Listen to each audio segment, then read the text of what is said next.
Boa noite a todos. Começamos agora mais um Direto da Redação. O convidado de hoje é o ex-governador da Paraíba, Ricardo Coutinho, atual presidente da Fundação João Mangabeira, ligado ao PSB. E, governador, inicialmente eu gostaria de que a gente falasse um pouquinho sobre essa iniciativa de união das lideranças dos partidos, das fundações dos partidos. Qual que é o objetivo? É superar um pouco das rusgas, das divergências que surgiram em meio à campanha eleitoral, mas de que forma que se pretende atuar? Tem vários movimentos acontecendo, né? Houve um primeiro movimento das fundações, 6 fundações partidárias, né? Que se uniram para poder formatar um observatório da democracia.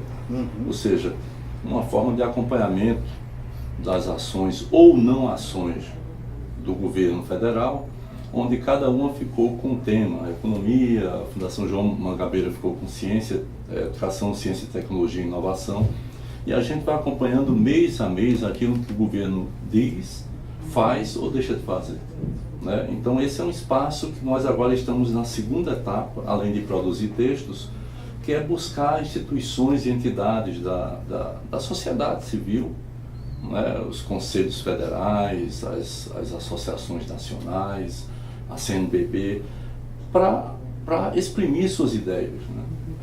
Eu tenho uma avaliação de que o que o Brasil precisa talvez seja uma espécie de um choque iluminista. Nós regredimos tanto, mas tanto nos últimos anos, que essa coisa está assustando todo mundo. Então é preciso ter um investimento grande no campo das ideias, para que as pessoas voltem a formular, voltem a ter um senso crítico, voltem naturalmente a fazer uma caminhada na vida que simbolize avanços, né? Porque a humanidade existe em função disso, né?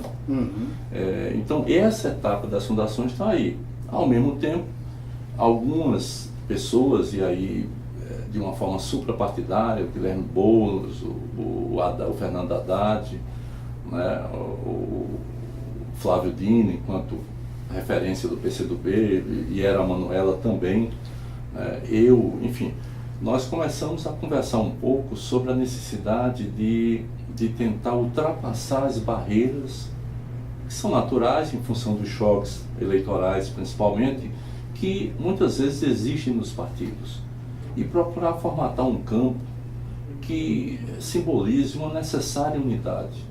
Não dá para olhar para o Brasil e achar que qualquer força política de oposição vai conseguir comandar, vai conseguir ser exclusivista, vai conseguir fazer o que era possível há alguns anos atrás. Agora, o pessoal sempre se queixou muito da hegemonia do PT, né? Tem muito hegemonismo nisso, né? Sem dúvida alguma. E eu não digo que seja... Porque geralmente quem é maior vai exercer mais o poder. Agora, é preciso que não se perca, penso eu, exatamente o limite entre o ser maior e ser mais favorável à conjuntura. Porque em determinadas conjunturas nem sempre quem é o maior seja o mais adequado para fazer aquele determinado embate, né? Então eu acho que todos nós precisamos aprender muito, né? O PT, o PDT, e nós estamos querendo ampliar isso. Eu convidei o senador Roberto Requião, por exemplo, que é uma mente privilegiada que esse país tem, né, para fazer parte. Queríamos muito que a própria Marina fizesse parte, que o Ciro Gomes fizesse parte, mas ninguém vai forçar ninguém. Vai quem quer para esses encontros. O senhor já falou com o Ciro? Com o Ciro, o próprio Haddad e o Boulos, né, têm tentado uma certa aproximação. O que eu acho é que ninguém pode valorizar, a não ser com outras intenções, resquícios de disputas eleitorais. Porque na disputa eleitoral é isso mesmo, você bate e você leva, né? Essa é a lógica, não tem eleição que você dispute e que você não leve. E não adianta ficar remoendo isso para frente, porque a conjuntura impõe uma unidade para aqueles que porventura se considerem do mesmo campo. Se não se considerar, tudo bem. E eu acho que o grande corte no Brasil de hoje é o corte do campo democrático. Nós não estamos fazendo uma leitura de campo de esquerda democrática, nós estamos fazendo uma leitura de campo de defesa da democracia. O que está em jogo no governo Bolsonaro? Eu acho que tem muita coisa em jogo, inclusive desde valores e costumes, né, desde conceito de moralidade, que é o que se tenta explorar para fazer com que esse governo se diferencie, que não tem nada, sinceramente, nesse campo que possa ser melhor do que aquilo que vinha sendo produzido, até um governo que foi eleito por aquilo que não disse. Então é muito perigoso, né? Você ser eleito porque fechou a boca e a única coisa que disse era incitar a violência e o ódio nas pessoas. Você não consegue perceber um único ponto programático da campanha de Bolsonaro. Ele teve o fato daquele incidente lá em Juiz de Fora, muito bem trabalhado, que o retirou da campanha, né, que permitiu a ele dar uma desculpa de não ir para um debate. Isso foi fundamental, porque o maior fator de instabilidade do Brasil é o governo e é o seu presidente, é o Bolsonaro. Ele fala uma semana, então estremece tudo, desde as bolsas até os acordos, até o Congresso, porque ele não consegue ter noção, infelizmente isso é verdade, ele não consegue ter noção da responsabilidade que é governar um país com essa dimensão, né, com essa complexidade que é. Aliás, esse discurso raivoso da campanha, ele se mantém, né? E o Congresso está parado, em parte por conta disso, né? Como o senhor avalia essa paralisia que a gente está vivendo hoje? Eu acho que essa paralisia vem primeiro do fato de que o governo ele sabe poucas coisas. Ele quer vender tudo, né? E ao vender tudo ele dilacera uma boa posição e imagem que o Brasil tinha construído nos governos Lula e Dilma, na política de relações exteriores. O Brasil mudou radicalmente, o Brasil passou a fazer multilateralismo, o Brasil passou através dos BRICS a ocupar espaços que nunca tinha ocupado anteriormente. O Brasil avançou muito nessa área, se tornou um país respeitado, um país que conseguiu trabalhar sua dívida pública, um país que tinha autonomia, independência, né, que liderava um pensamento dentro do mundo. Nós perdemos completamente isso. Hoje o país causa vergonha, a política exterior causa vergonha aos brasileiros. Você vê um ministro da Economia ir aos Estados Unidos e num jantar informal, meio que ser uma espécie de camelô de venda de tudo, de todos os ativos que o país tenha, como se isso por si só fosse tirar o país da crise. Isso não tira o país da crise. A crise do país é muito mais profunda. A crise do país é a crise da educação, é a crise da ausência de ciência, tecnologia e inovação. É isso que dialoga com o futuro. Não se dialoga com o futuro entregando os campos de pré-sal. Esse era o grande ativo que o país tem, é a energia que o país tem, é o poder que o país tem. Né? E o governo, até de uma forma muito primária, né? Virar e falar, olha, eu adoro a Disney, o Coca-Cola, né? Ou seja, há um rebaixamento, né, intelectual do Brasil. Esse é um ponto que eu acho fundamental.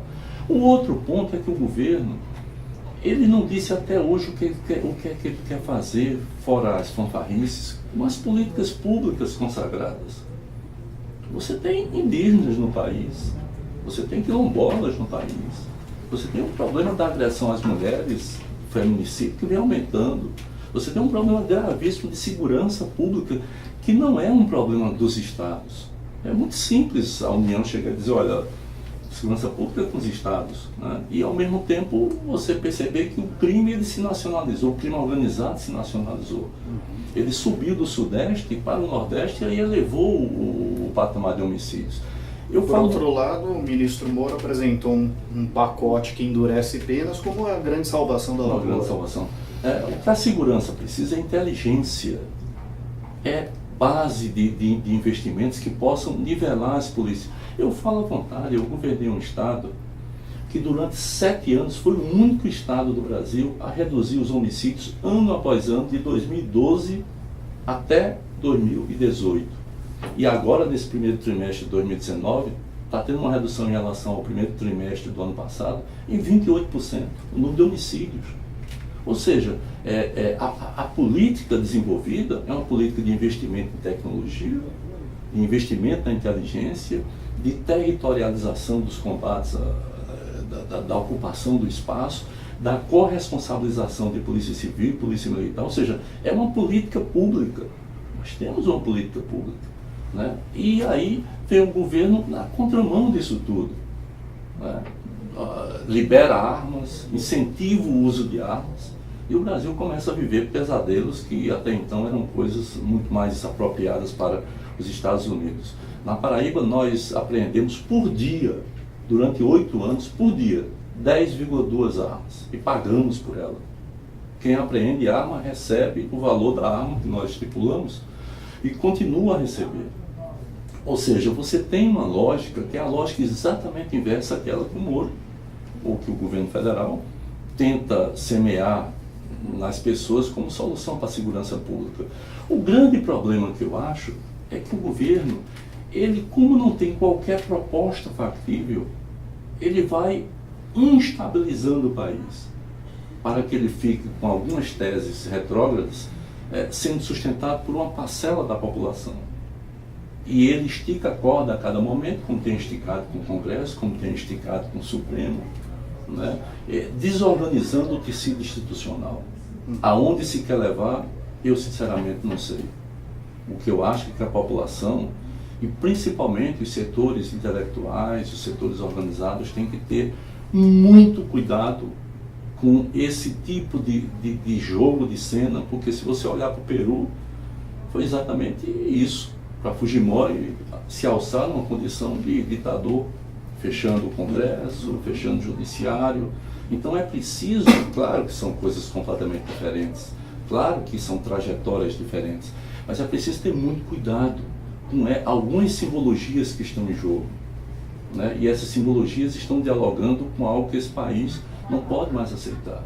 É inaceitável que um presidente da República comemore o golpe militar de 64. Ou que vai ao Chile, celebre Pinochet, vai ao Paraguai e celebre Stroessner, né? Ou seja, isso é um ataque frontal à consciência da nação. Porque essa interrupção democrática que aconteceu no Brasil e na América Latina, na América do Sul como um todo, uma exceção, mas essa interrupção democrática, ela custou muito caro às gerações. Ou então que um país que tente ser mais realista que o rei, seja um estafeta dos Estados Unidos, né, que fique com bravata dizendo que pode usar, ou estimulando o sentimento anti-venezuelano. Por que o povo brasileiro vai ser contra o povo venezuelano? Ora, a Venezuela teve eleições. As eleições foram vencidas por quem está no poder, gostando ou não gostando. Não é? E é preciso respeitar isso. O Brasil é que derrubou as eleições. Ou então que fez uma eleição cuja fake news, cuja mentira foi a base propulsora para a vitória de um candidato e a prisão do outro candidato. Se o Lula não tivesse sido preso, evidentemente que Bolsonaro não seria presidente da República. Podia ter fake news que tivesse, mas não seria presidente da República. Então, a grande questão é que o Brasil se perde, a economia não dá respostas, porque ninguém tem segurança em investimentos. Se o próprio governo é o fator de instabilidade do país, ninguém tem segurança, ninguém sabe quais são as regras, a não ser as divagações de que vamos ter um Estado ultraliberal, vamos ter isso ou aquilo, e ao mesmo tempo você percebe que não há um passo adiante, não há nada sólido. E aquilo que eles consideravam sólido está desmanchando no ar completamente no atual governo. O que me parece que é não apenas lamentável, né, porque eu prefiro enfrentar um adversário que saiba o que quer, enfrentar um adversário que diga o que quer, que defenda as suas ideias, né? Mas é lamentável por conta disso, mas é lamentável também porque nós já sofremos muito, né? A desagregação no tecido social brasileiro é evidente, e isso pode piorar, dependendo das intenções que estejam por trás de cada movimento desse, que eu não sei se são simplesmente ingênuos. Como estão as relações dos estados com o governo federal, sobretudo no Nordeste? Porque o Nordeste elegeu governadores de partidos da oposição ao Bolsonaro, né? Eu acho que a leitura que tem sido feita, com exceção da capital, nós temos visto muita gente fazendo, desde as eleições, fazendo leituras completamente equivocadas em relação ao resultado do Nordeste. Teoricamente, né, a população do Nordeste tem 29% da população, 14% do produto interno bruto, e que é uma população que, claro, depende muito das políticas sociais. Essa população seria a população mais vulnerável, mais frágil ao discurso simplista e motivador do ódio e da revolta de Bolsonaro. Era essa a população. Mas foi essa população que, em função de uma história, de uma organização social, e em função também de governos que têm penso eu, as melhores governanças hoje do Brasil estão no Nordeste. Então, essa população deu uma resposta política. Não foi uma resposta, porque eu ganho um programa social. De jeito nenhum, muito pelo contrário. Os 2 anos de governo Temer, a Paraíba secou.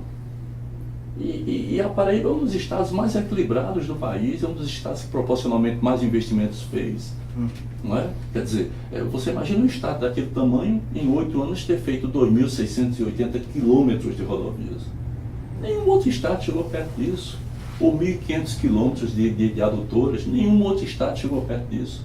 Ou seja, e ao mesmo tempo é letra B na STN, ao mesmo tempo paga suas contas em dia. Eu passei 96 meses, e agora tem mais 3 meses que o governador João Azevedo tem feito a mesma coisa, pagando os salários dentro do mês trabalhado. 96 meses, não havia solução de continuidade. Portanto, e a maioria dos estados nordestinos também. Mas no período Temer, até aquilo que era direito nosso foi negado. E isso continua com o Bolsonaro? O Bolsonaro está há pouco tempo, um empréstimo do Banco Mundial, dos poucos que o Banco Mundial vai conseguir fazer, porque a maioria dos estados não tem condição de acessar esses financiamentos.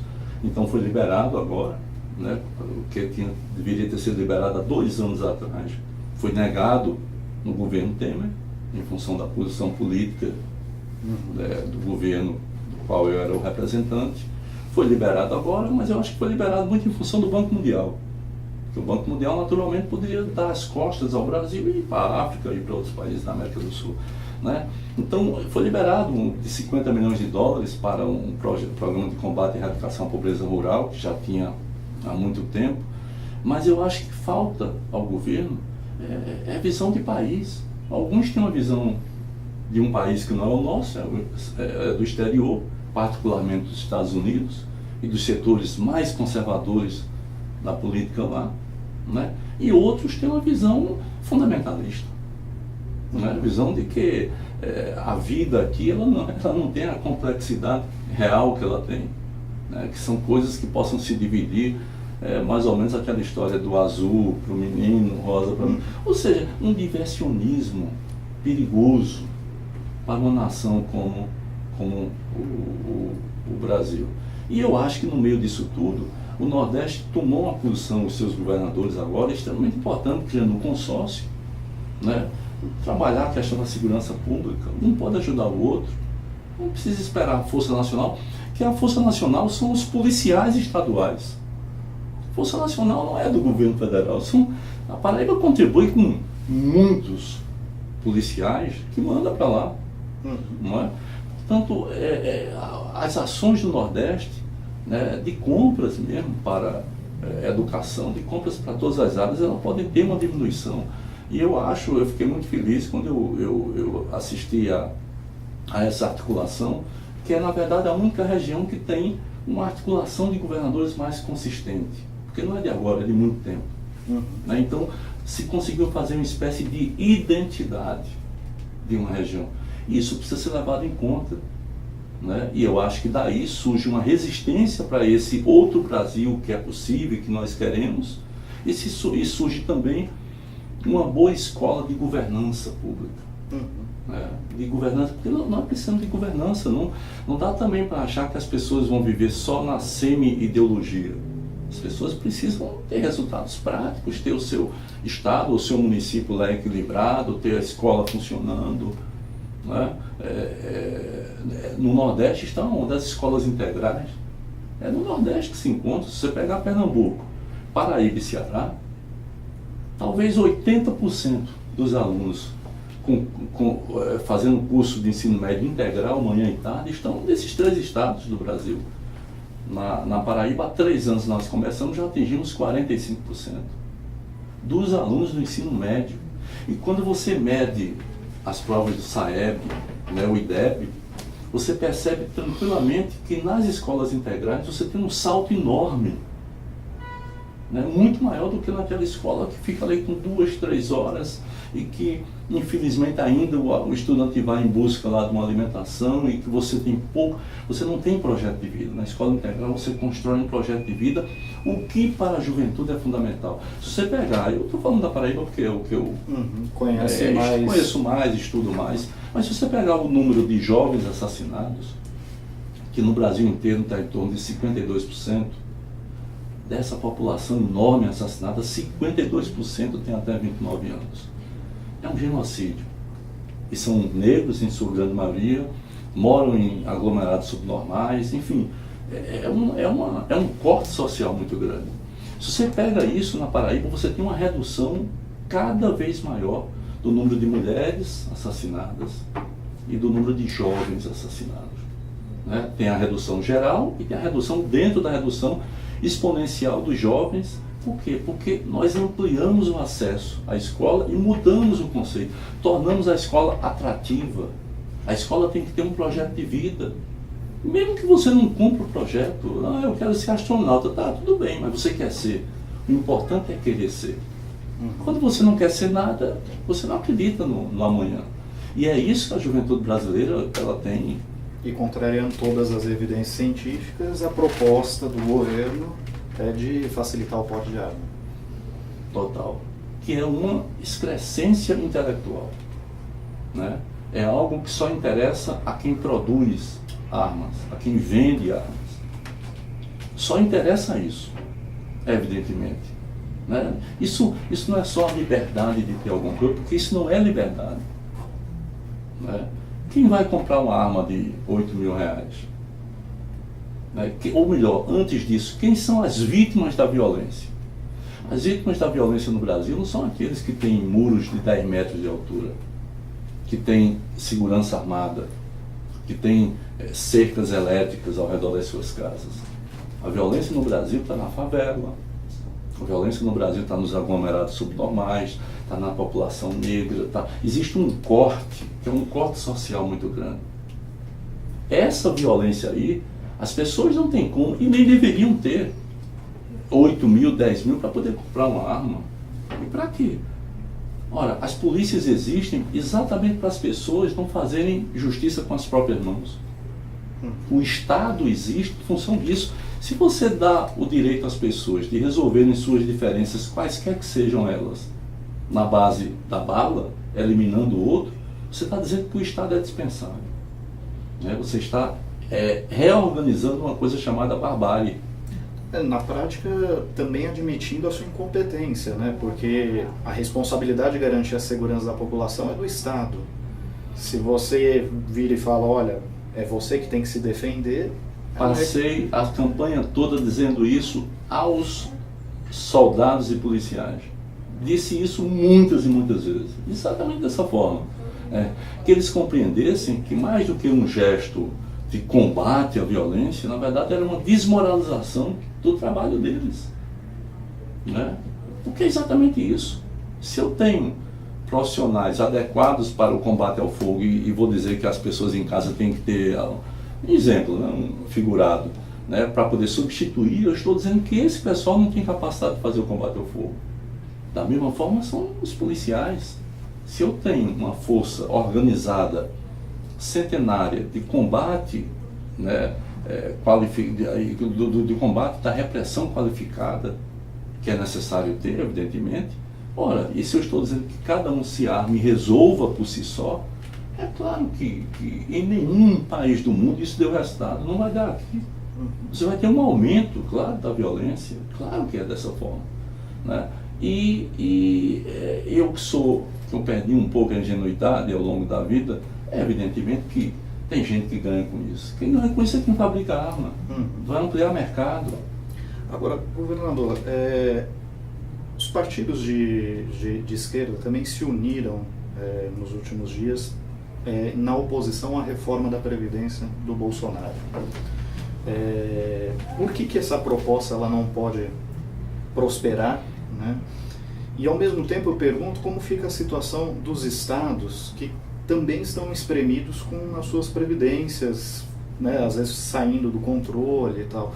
Como que é possível equacionar essa situação dos estados e municípios que têm problemas nos seus regimes próprios de previdência, e ao mesmo tempo em que você tem que fazer oposição a uma reforma que é injusta? Eu acho que tem duas coisas que devem ser consideradas, né? A primeira delas é uma adequação do nosso sistema previdenciário não pode prever o fim da previdência social. A capitalização proposta, que é a coisa mais importante, aquela história de BPC, aquilo é história, aquilo é o bode na sala. Né? Ninguém se iluda achando que a oposição vai dizer, olha, tirou aqui o BPC abaixo do salário mínimo, né? Voltou para a idade que era, vai...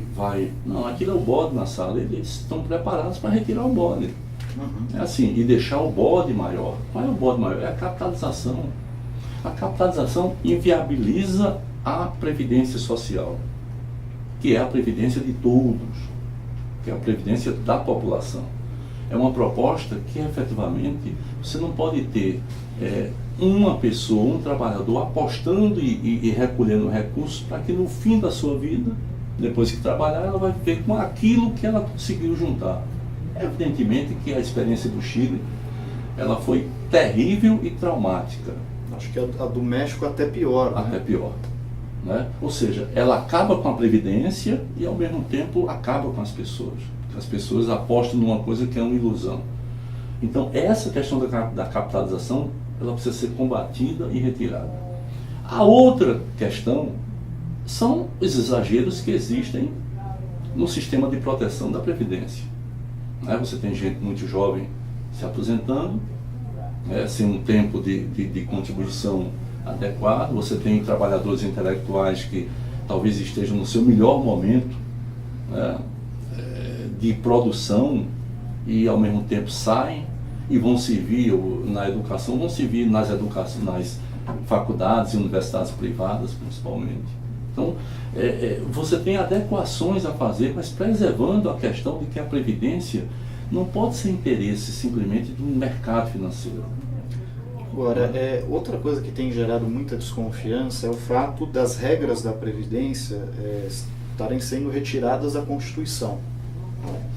Não há nem sequer clareza de que proposta de capitalização é essa. Porque ele inclui a capitalização lá, mas ele não diz se a capitalização vai ser só com recursos do trabalhador ou se vai ter também recursos dos empregadores, do governo.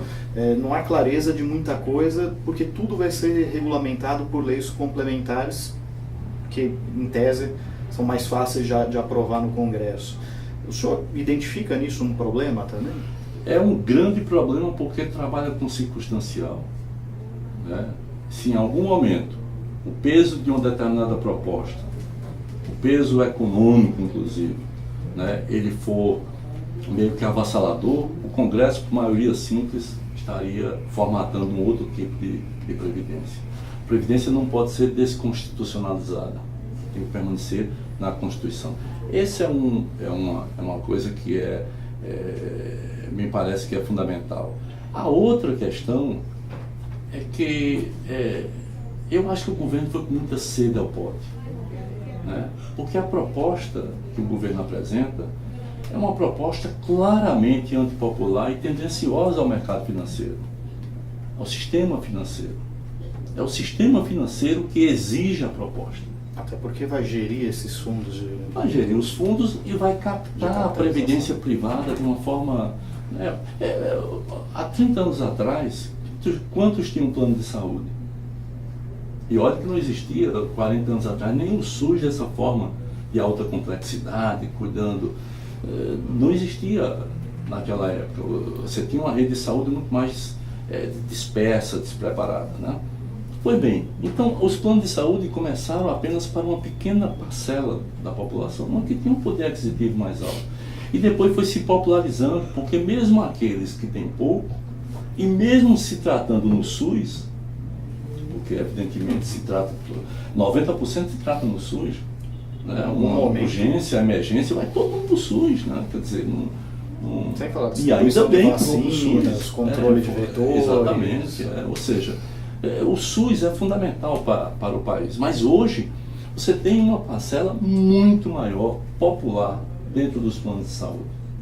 Ou seja, mesmo sem ter a resolutividade que o SUS tem, os planos conseguem atrair em função do medo, né, da ausência de quem precisa, de quem quando precisa de não encontrar o atendimento. E na verdade é uma ilusão. A mesma coisa será a Previdência. Vai extrair os últimos centavos, o sistema de capitalização vai extrair os últimos centavos dos trabalhadores. Isso é muito grave. Porque eu acho que vale até uma distinção, assim, que tem muitos países europeus que têm sistemas de capitalização, mas que são complementares. Eles têm a previdência pública, né? Essa previdência pública garante o mínimo para todos, né? E se você quiser receber um pouco mais, você contribui para um mas fundo, é bem diferente disso que aí está, né? Porque bem diferente, por exemplo, do modelo chileno que substituiu, trocou uma coisa pela outra, né? E aí quem não tem capacidade de contribuição fica literalmente excluído. E só pôde fazer isso na repressão. Fez isso na repressão, né? Fez isso na ditadura, né?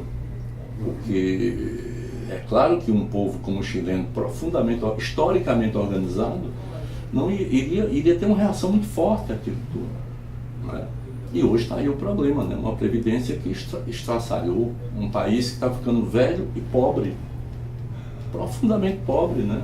O Chile tem Essa reforma passa no Congresso? Acho que não. Essa do jeito que está, acho que não. E acho também que por conta das características da reforma ou por conta da incompetência do governo que também está criando problemas? Eu acho que tem um fator forte da incompetência do governo, né? Um ataque gratuito que se faz ao presidente de uma casa, uma Câmara dos Deputados, não é uma coisa muito normal no Brasil. Aliás, em canto nenhum. Você tem choques, mas eles precisam ser administrados, particularmente em quem está no executivo, né? Porque você pode ter um problema prolongado. Então aquela forma de condução que o governo, a não ser que o governo queira outra coisa, a não ser que o governo queira tensionar com as instituições, com o Supremo, com a Câmara, com o Senado, no sentido de construir outros objetivos, né? Essa é uma. Mas eu acho que a reforma do jeito que está, ela não, evidentemente que não passa. Segundo, eu penso que está havendo uma espécie de. As pessoas estão começando a acordar. Semana passada aqui na Avenida Paulista houve uma grande manifestação. Uma manifestação que surpreendeu todo mundo, porque se esperava menos da metade das pessoas que forem, um esquente, né? E ela em relação à Previdência. E eu acho que essas coisas vão ficar cada vez mais claras. E as pessoas sabem que aqueles que votam, no caso os congressistas, os deputados, pode até demorar um pouco, mas serão lembrados lá adiante. O Brasil o Congresso teve uma renovação, que eu não vou entrar no mérito da qualidade, essa é outra discussão, mas teve uma renovação de rodízio de parlamentares muito forte. E muitos deles devem-se à reforma trabalhista ou ao impeachment. O próprio secretário da Previdência é um dos que não sobreviveu. Sem dúvida. Né, sem dúvida. Não conseguiu se reeleger e apoiou a reforma, foi relator da reforma trabalhista. Sem dúvida. Então é algo que... Agora, o ministro Moro é um fator de instabilidade para essa negociação do governo com o parlamento? Não? Eu acho que sim. Além disso, eu acho que o ministro Moro... uma coisa é você ser juiz e ter a caneta na mão. Mesmo que você erre, você é inimputável, inatingível, né? Que é algo meio esquisito. Todo mundo é controlado, né? O Executivo é controlado externamente, o Congresso é controlado, tudo é controlado. Mas no Brasil você tem órgãos de controle na Justiça que é interno e órgãos de controle do Ministério Público que é interno também. Né? E é diferente você ter uma decisão e depois ela ser revogada ou não, tal, aí faz parte do rito. Na política é diferente. Né? A política você tem que lidar com as antíteses. Você tem que lidar com o outro lado, você gostando ou não gostando. E você não pode achar que o Congresso é menos, mesmo o Congresso tendo essa sequência, que o Dr. Luiz Guimarães dizia que o Congresso era muito ruim, mas... Espere a próxima legislatura. Né? Ou seja... Parece uma maldição, né? Mas é porque, se você olhar para o Congresso, as candidaturas ditas sociais, que representavam interesses sociais, elas foram banidas. Um sistema de financiamento de campanhas que não existe. Ora, se você é rico, você pode pegar uma parte da sua fortuna e se eleger. Olha o resultado de senadores e governadores. Você pode pegar a sua fortuna e colocar lá, porque é possível colocar. Agora, se você é um trabalhador, você não pode receber de onde? Não é? Então, a coisa da representação caiu muito. Né? Mas mesmo assim o Congresso é o Congresso. E eu acho que o ministro Moro primeiro precisa respeitar e perceber que não é mais o juiz onipotente, né, que era, capaz de lavrar sentenças e sem ter que explicar a ninguém, não é? E ao mesmo tempo paralisa, por exemplo, a reforma está paralisada em função do governo. E ela só vai ser retomada provavelmente com a pressão dos interessados, mas ainda com um fosso profundo dentro do governo. Acho até que essa própria reforma mandada, ela será substituída a sua discussão pela anterior, que estava lá tramitando, enfim, eu acho que o Brasil está vivendo momentos de profunda instabilidade e a tendência é que isso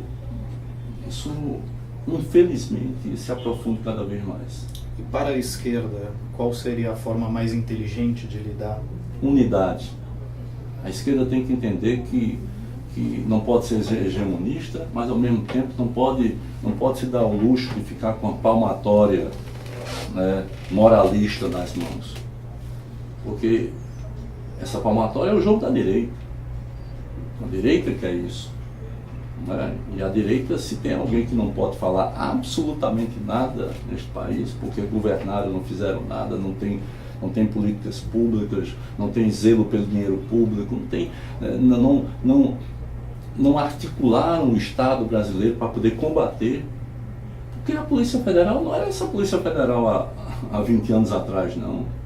O Ministério Público não era, não. Eu lembro da Constituinte de 88, né, do movimento que se fez para dar poder ao Ministério Público, para dar autonomia.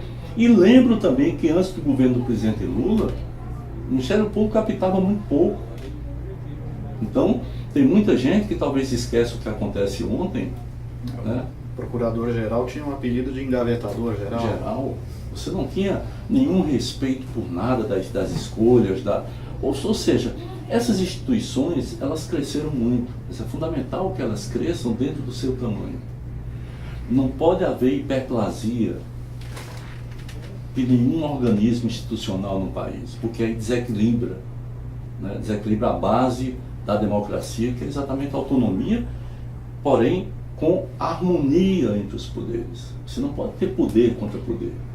Você não pode ter procurador falando do Supremo, procurador incitando as pessoas contra decisões do Supremo.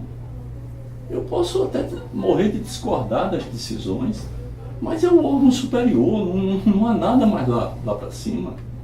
Né? Você pode discordar, porém, você sendo uma pessoa de carreira do Estado, como um procurador você não pode insuflar a população. Insuflar a população e com argumentos que são os argumentos mais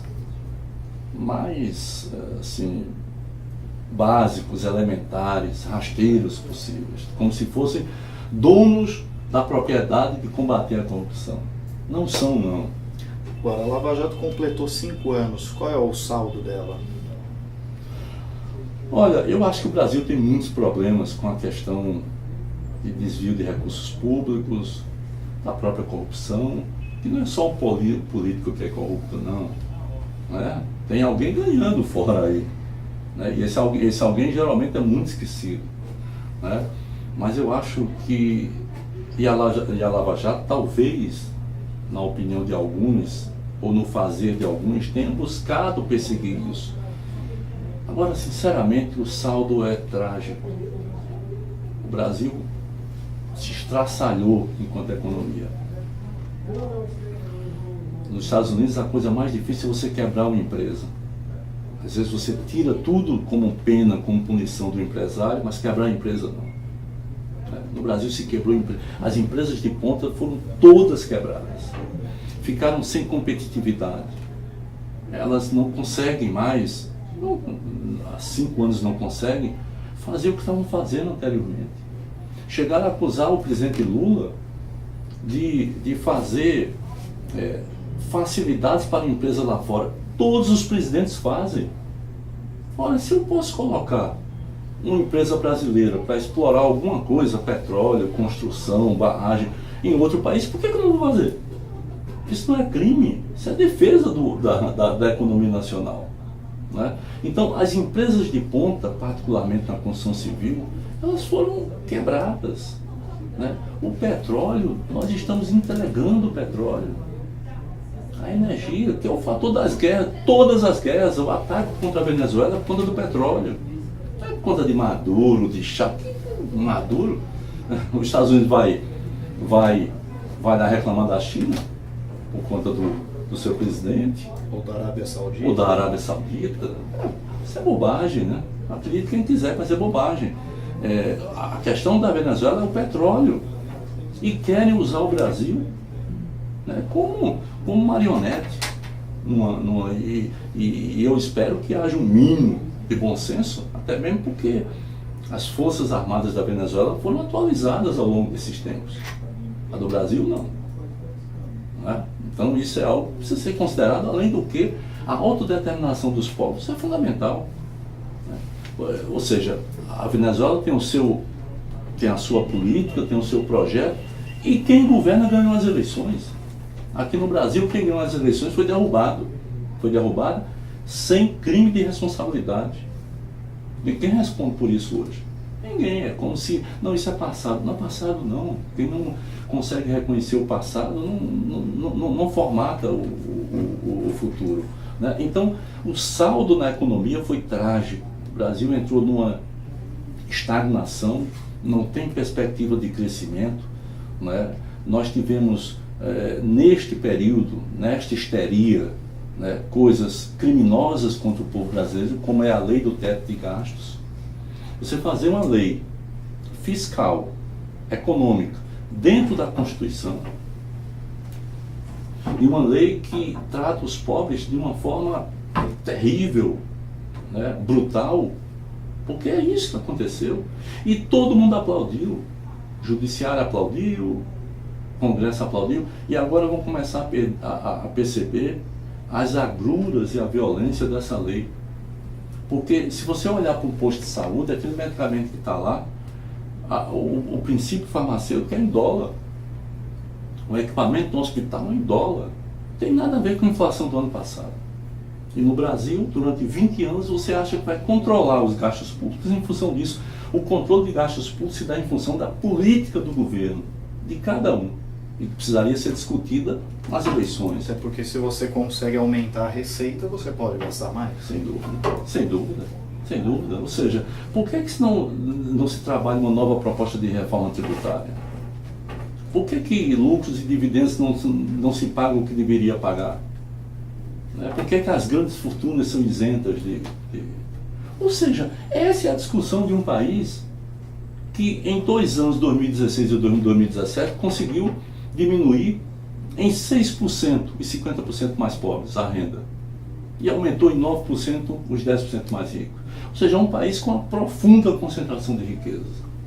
E é este país que não pode ter uma solução tão antipopular como foi essa lei do teto de gastos, que, repito, foi algo feito em 48 horas, rapidamente, e como se fosse a grande solução para o déficit público. Não tem nada a ver.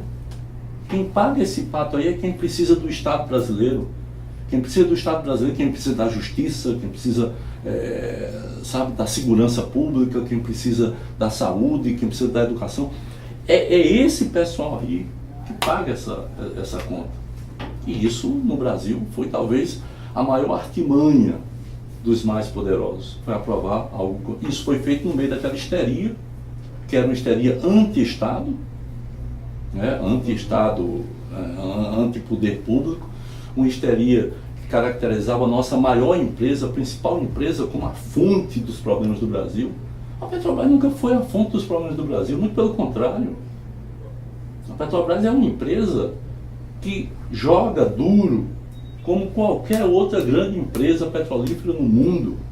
Esse é o mundo deles, evidentemente. Eu não me refiro a corrupção, a isso, aquilo. Eu estou me referindo à empresa, à necessidade da empresa. Quando pressionado pelo governo federal, eu governava para eles, dizia, não, vai ter que vender a Cagepa, que é a Companhia de Água e Esgotos. Vender a Cagepa para quê? Por que eu vou vender a Cagepa? Depois de anos e anos ela se tornou superavitária, com capacidade de investimento. Aí agora eu vou dar por alguns trocados a uma companhia que é fundamental para garantir o tratamento igualitário para os diferentes, tanto no semiárido como no litoral, tanto na maior cidade como nas menores. Ou seja, nós estamos vivenciando tudo isso. Então o saldo da Lava Jato, em que pese a boa e necessária, né, a opinião pública no sentido de repudiar a corrupção, mas o saldo da Lava Jato foi muita seletividade. Houve direcionamentos explícitos, basta ver quem está preso e quem não está.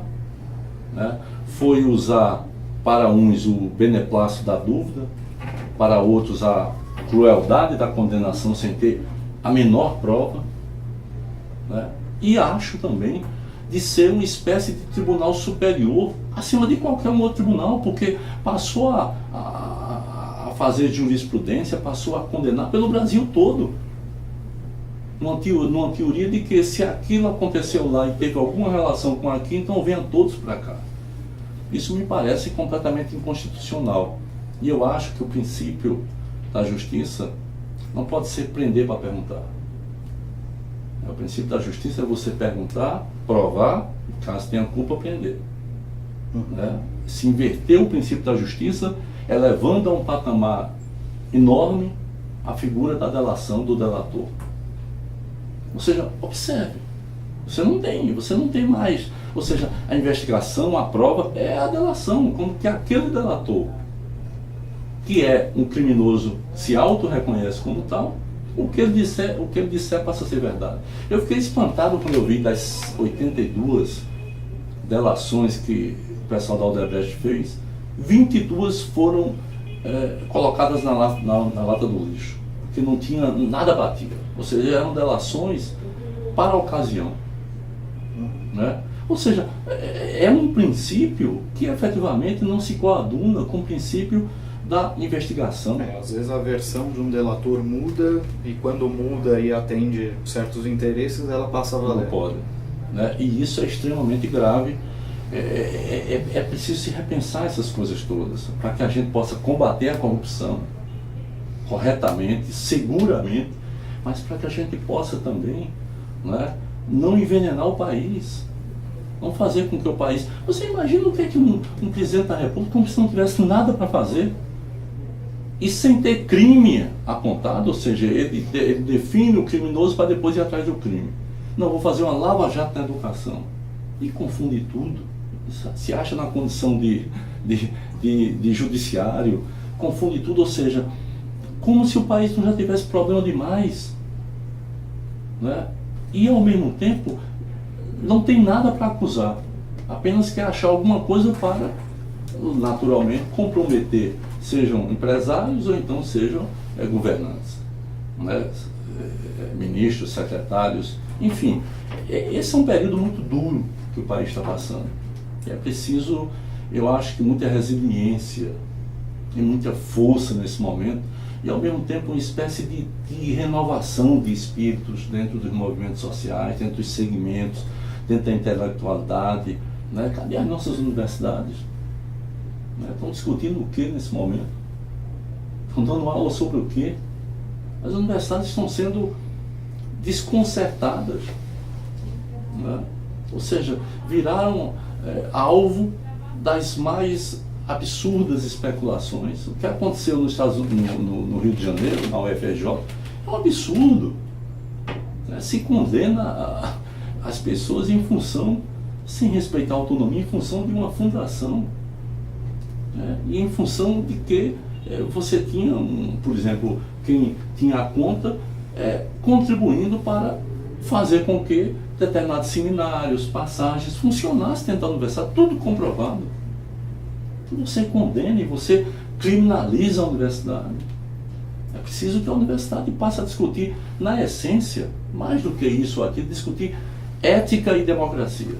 Ou a universidade volta a discutir isso, ou esse país não vai ter contribuição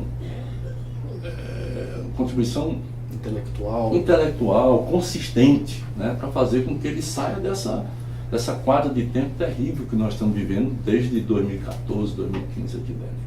Tá certo. Governador, muito obrigado pela sua atenção, agradeço pela visita à redação e nos encontramos numa outra ocasião, num próximo Direto da Redação. Até mais.